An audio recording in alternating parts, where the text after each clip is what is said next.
Hello friends, आज हम बात करेंगे रिले और कॉन्टैक्टर के बारे में। अगर आप इलेक्ट्रिकल या ऑटोमेशन इंडस्ट्री में इंटरव्यू देने जाते हैं तो हमेशा ये क्वेश्चन पूछा जाता है कि रिले और कॉन्टैक्टर में क्या डिफरेंस है, इनको हम कहाँ कहाँ पे यूज करते हैं और रिले की जगह पे क्या हम कॉन्टैक्टर यूज कर सकते हैं, कॉन्टैक्टर की जगह पे हम रिले यूज कर सकते हैं। रिले और कॉन्टैक्टर को पूरा समझने के लिए आप वीडियो को एंड तक जरूर देखें और अगर आपने अभी तक चैनल सब्सक्राइब नहीं किया तो सब्सक्राइब कर लीजिए, क्योंकि मैं आगे अभी पीएलसी प्रोग्रामिंग से रिलेटेड कई सारी वीडियोस बनाऊंगा जिसमें मैं बताऊंगा कि पीएलसी प्रोग्रामिंग में क्या क्या चीजें जरूरत होती हैं और कौन से सॉफ्टवेयर की जरूरत होती है। अब हम बात करते हैं कॉन्टैक्टर और रिले की। कॉन्टैक्टर और रिले दोनों ही इलेक्ट्रोमैग्नेटिक स्विच है। ये स्विचिंग और कंट्रोलिंग करने के काम आते हैं इलेक्ट्रिक सर्किट में।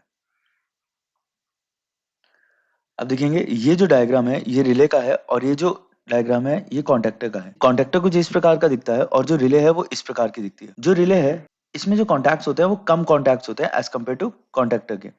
अब हम इधर देखेंगे ये जो A1 और A2 है कॉइल का होता है। मतलब हम इधर कोई भी AC या DC की कोई भी सप्लाई A1 और A2 में कनेक्ट करते हैं और आप ये देखेंगे ये कॉन्टैक्ट है। ये वाला कॉन्टैक्ट है कॉमन का। ये कॉन्टैक्ट है जब हमारा चार्ज नहीं है तो हमारे कॉमन से जो सप्लाई जाएगी वो NC से किसी भी डिवाइस को जाएगी और जब हमारा चार्ज है तो हमारी जो कॉन्टैक्ट कॉमन की सप्लाई है ये NO हो जाएगा और हमारी सप्लाई NO से जाएगी। ये वर्क कैसे करती है, जैसे ही हमने A1 और A2 में सप्लाई दी, मतलब जैसे ही हमने कॉइल चार्ज करी तो हमारे जो कॉन्टैक्ट है, जो कॉमन का कॉन्टैक्ट है, इधर से सप्लाई NO से जाने लग जाएगी। NO मतलब नॉर्मली ओपन और NC मतलब नॉर्मली क्लोज। मतलब अगर सप्लाई नहीं है तो ये सप्लाई हमारी नॉर्मली क्लोज से जाएगी और अगर हमारा कॉन्टैक्टर चार्ज अगर हमारा रिले चार्ज होता है, मतलब A1 या A2 में सप्लाई आती है तो हमारी जो सप्लाई है वो कॉमन से NO में जाएगी। सेम केस होता है कॉन्टैक्टर का भी। अगर उसका A1 और A2 चार्ज है, मतलब उसकी कॉइल चार्ज है, तो उसका जो ये जो सर्किट है ये NO का है तो उसका NO का सर्किट क्लोज हो जाएगा और सप्लाई लोड पे या किसी भी डिवाइस पे जाएगी। आप इस डायग्राम में देखेंगे, इस डायग्राम में ये रिले है और ये कॉन्टैक्टर है। अब हम आते हैं रिले और कॉन्टैक्टर में क्या-क्या डिफरेंसेस होते हैं। कॉन्टैक्टर की हाई लोड कैरिंग कैपेसिटी होती है, मतलब जो कॉन्टैक्टर होता है वो हायर एम्पेयर रेटिंग्स में आता है as compare to relay. Relay की जो एम्पेयर रेटिंग आती है वो कम आती है। कॉन्टैक्टर हम यूज करते हैं थ्री फेज सर्किट और सिंगल फेज सर्किट दोनों में, मगर जो रिले होता है वो हम थ्री फेज सर्किट में नहीं यूज करते हैं, वो हम सिंगल फेज सर्किट में ही यूज करते हैं। अगर हम रिले को थ्री फेज सर्किट में यूज करेंगे तो हमें 3 इंडिविजुअल रिले लगानी पड़ेगी और इस वजह से जो पूरा सर्किट है, पैनल है, वो बहुत कॉम्प्लेक्स हो जाएगा। तो इस केस में हम कॉन्टैक्टर का ही यूज करते हैं।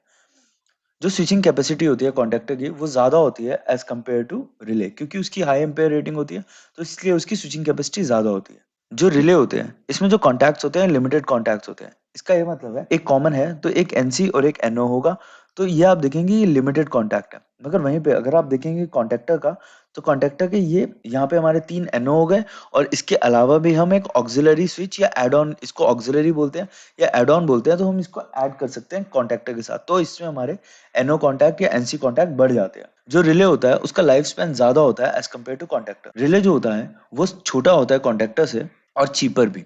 तो इस वजह से जहाँ पे हमें रिले की यूज़ होता है वहाँ पे हम रिले यूज़ करते हैं, जहाँ पे हमें कॉन्टैक्टर का यूज़ होता है वहाँ पे हम कॉन्टैक्टर यूज़ करते हैं। रिले का यूज़ करने से हमारे पैनल अगर छोटे साइज़ का भी है तो भी हमें कॉम्प्लेक्स नहीं होगा सर्किट बनाने के लिए और रिले चीपर होता है तो हमारा पैनल का टोटल कॉस्ट भी कम आता है। अगर हम इंटरव्यू देने जाते हैं और इंटरव्यू में क्वेश्चन पूछते हैं कि रिले और कॉन्टैक्टर में क्या-क्या डिफरेंस है, तो पहला डिफरेंस है कि कॉन्टैक्टर की करंट कैपेसिटी ज़्यादा होती है as compare to relay. Contactor 3 phase में यूज़ होता है और सिंगल फेज में भी यूज़ हो सकता है, मगर जो रिले है वो हम सिंगल फेज में यूज़ करते हैं। अगर हमें 3 फेज में यूज़ करना है तो हमें 3 रिले एक साथ लगानी होंगी। जो कॉन्टैक्टर होता है उसकी स्विचिंग कैपेसिटी ज़्यादा होती है as compare to relay. Contactor में कॉन्टैक्ट ज़्यादा होते हैं और रिले में कॉन्टैक्ट्स कम होते हैं।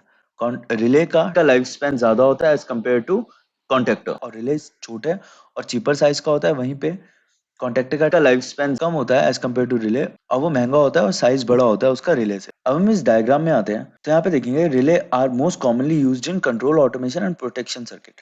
मतलब जो रिले है वो कंट्रोल ऑटोमेशन में यूज होती है। मतलब जो रिले है वो कंट्रोलिंग करती है या तो टाइमर की या सेंसर्स की या कॉइल्स की। हम जो कॉइल या सेंसर या टाइमर इनकी स्विचिंग करा सकते हैं रिले से। और जो कॉन्टैक्टर है वो हाई पावर इक्विपमेंट्स पे कनेक्ट होता है, जैसे मोटर्स हो गया, लाइट्स हो गई, कैपेसिटर हो गए। हम रिले वहां पे यूज करते हैं जहां पे हमारी स्विचिंग कंटिन्यूअसली होती रहती है। या तो हम किसी मशीन में तो सिलेंडर की कॉइल को क्लोज ओपन करने के लिए वहां पे हम रिले का यूज करते हैं, या तो हमें किसी सेंसर के आउटपुट से रिले को कनेक्ट करना है तो हम वहां पे रिले को यूज करते हैं। और हम कॉन्टैक्टर का यूज़ वहाँ पे करते हैं जहाँ पे हम डायरेक्ट मोटर को दे रहे हैं, जहाँ पे हमारा कंटीन्यूअसली चलने वाला है, जहाँ पे हमारी बहुत स्विचिंग नहीं होने वाली है, तो वहाँ पे हम कॉन्टैक्टर को यूज़ करते हैं। अगर कॉन्टैक्टर और रिले से रिलेटेड आपके पास कोई भी क्वेश्चन है, तो आप कमेंट बॉक्स में पूछ सकते हैं। वीडियो देखने के लिए धन्यवाद।